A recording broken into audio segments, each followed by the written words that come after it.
Finding the swell again was easy enough, and soon they were moving at such a rapid speed. Guahana had only asked once how they even found the powerful Great Eastern Swell, and when given a false answer, she accepted it. Rin manned the rudder, Lycos stood by the sail, and Guahana and Masita sat towards the front of the canoe. No one said anything, and each of them were perhaps wandering around in their own heads. It made sense. They had come a long way, and each of them had been forever affected by the voyage. Some affected more than others. There wasn't a cloud in the sky. The sun was high, and the water was so majestic. Everything aside from the heavy silence was perfect. So, we're headed to the Shanado Islands, the last island before returning to the sacred island of new beginnings. How is everyone feeling about this? About the trip? I know it's been hard, especially for you, Guahana. But how do you think it's changed you? I know I've changed. Well then, why don't you start? Oh, me? I mean, I will if no one else wants to. I vote for Rin. All in favor, raise your hands. A split second later, both Guahana and Lycos raised their hands.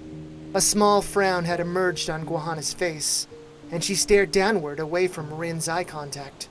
Right. So, how have I changed? I used to think I had to go on the voyage, because my grandma did, and I had to fulfill some kind of legacy. I felt compelled to make up for the fact that my father didn't finish. For just a moment, Lycos frowned. And while going on the voyage, I learned that it's not for everyone, and that the whole experience is just a metaphor for us pursuing whatever brings us fulfillment. More importantly, I learned that I didn't have to live up to or rectify a legacy. The voyage isn't about that. It's about finding yourself and discovering wonderful things within you. And what did you discover about yourself? I learned that I'm so much stronger than I thought I was, and it's not because of my grandma. I managed to get this far because of the things I had inside me, and because I had wonderful friends and family to rely on. We worked as a team, and we managed to overcome so much together. Guahana, you also got this far because you have greatness in you, and you had a wonderful team. I really did, didn't I?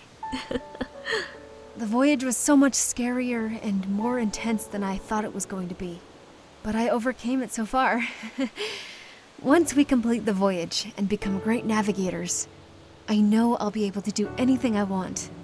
And what is it that you want to do after all this? I don't have a clue what I'm going to do.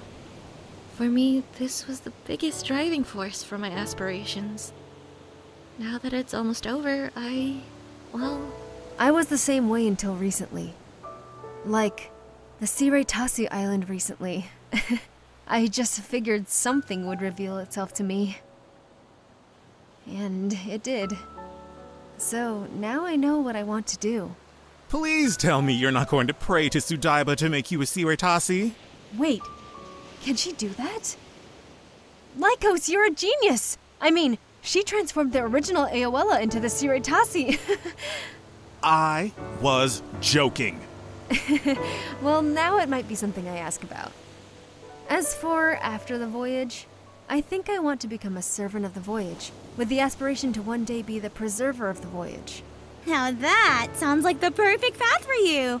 You spent your whole life so far dedicated to the voyage of the Great Navigators, so why not keep it going? I know you'll be successful at it. Thank you. Okay, now I choose Lycos. Your turn. My turn? How have I grown? Well, I'm no longer just a simple fisherman like I used to be. Coming on this journey has been the greatest thing I've ever done, and it's shown me so much. Lycos' attention drifted over to Masita, who simply smiled. Both Guahana and Rin giggled, albeit Rin laughing harder. I learned that it's okay to allow myself to drift along, because sometimes seeking the unexpected yields new perspectives. Don't get me wrong, as soon as we're done, I'm probably going to go back to being a fisherman. It will be different than before, though. How so? How will it be different for you? For starters, it'll give me a greater appreciation of home and our people. After seeing the entire breadth of the Aoela Nation, I want to work that much harder to see the Shanado tribe thrive. But more than that, Lycos held up his tattooed forearm. maybe my presence on the fishing boats can inspire someone like me, or someone like you, Rin, to go forth and have the courage to let the universe pull you toward growth. Aww, that's sweet. So, is it my turn? Actually, can I go next? Of course. Please share. When I first started on this voyage, I was with my best friends. We had always done everything together, and this was just going to be another one of those things. The plan was to finish the voyage, and then we'd all start families, and then grow old together.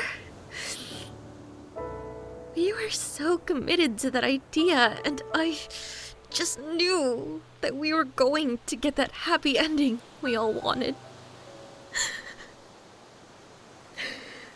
Softly, Guahana began to cry again. When Masita wrapped an arm around her shoulder, Guahana leaned in and nestled close. What have I learned? I've learned that the voyages, both toward our goals and our lives in general, are fleeting things. You can have the best intentions, and yet sometimes it's not meant to be. Only Asiba knows why I was spared, and they weren't. Surely one of them were more deserving. Oh, Guahana. After I got rescued, a large part of me wanted to fling myself back in, to be with them. We did everything together, and now I'm alone. But it's weird, you know? I swear I can still feel them here, with me. They're whispering to me with their feelings, telling me it's going to be okay, and that I have to live for them. And that's what I'm going to do. For them. They would want you to live on and grow old. Some people would love to grow old. And they can't, so... You have to grow old for those who can't. I know. And that's why I'm going to endure to the end. Once I get through this, I'm going to start that family. And then... I'm going to have 3 daughters. And name them after my friends. Please, Great Asiba, let my friends be reborn as my daughters, so they can have the lives robbed of them. Guahana sobbed a little into Masita's chest, but then she wiped her face with her hands. So, my turn! What did Masita learn? I also learned about how fleeting life is. Life passes by so quickly. Too quickly. And before you know it, lives end. People age and leave us. Time is so precious, and that's why it's so important. So damned important. To make our lives, our stories, rich with good memories. A wide smile creased her face. I've made so many great memories with you all. Thank you both, and you too, Guahana, for letting me play a small role in your stories. You big dummy! You didn't play a small part. You played one of the biggest parts. You played a pretty significant role in my story, too. Thank you. That means more to me than you will ever know. And what is Masita going to do after the voyage? Masita opened her mouth to speak, and then her eyes morphed into pools of dread. Rin followed her line of sight behind them. A massive fin cut through the water, perhaps 200 feet back or so. It didn't get any closer, but it stayed where it was. Oh no, not him again! He's going to get us! Maybe not. The swell is making us go fast enough that Yangondo can't catch up. But what happens when we eventually have to leave the swell? Then he'll get us. No, this can't be how it ends. Not after all we overcame. There must be something we can do. One by one, the hope fell from their faces. As long as they were in the swell, they would be safe. But the legendary shark demigod was famed for having immense stamina, as well as insatiable hunger. I have an idea, but I need to go into the hut to figure the rest out. Don't look inside, okay? What do you mean? I don't understand. Look, just trust me, okay? Of course we trust you. We won't look. Masita disappeared into the hut for a long time. Guahana watched the shark fin to ensure it wasn't getting any closer. Lycos operated the rudder, and Rin scanned to the horizon to get some idea of where they might be. When Masita came back out, all eyes fell on her. I have a plan. For it to work, you're going to need to trust me and no questions. Right. What is your plan? For this to work, we're going to have to stay in the swell past the Shinado Islands. You want us to sail past them? But where are we going? Masita simply nodded. It was easy enough to understand why Masita kept quiet.